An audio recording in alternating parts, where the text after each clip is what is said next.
আমন্ত্রণ সবাইকে। আশা করি আপনারা সবাই ভালো আছো। তো আজকে রবিবার, সানডে, কাজের থেকে একটু ফাঁকা হলাম। তো আজকে ভাবলাম যে যাওয়া যাক একটু ভুটান। তো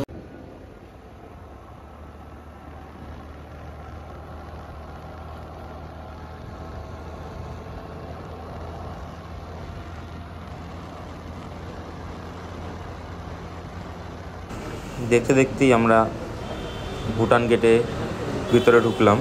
তো দেখতেই পারছো কি সুন্দর ভুটান।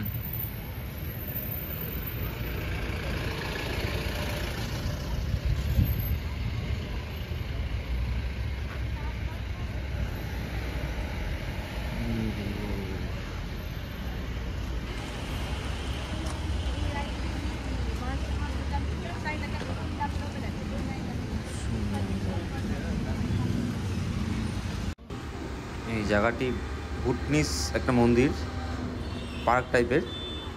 তো লোকজনের ভিড় তো ভালোই দেখলাম, তো যার জন্য ঢুকলাম। তো দেখলাম যে না, খুব সুন্দর মন্দিরটাও দেখতে পারেন আপনারা।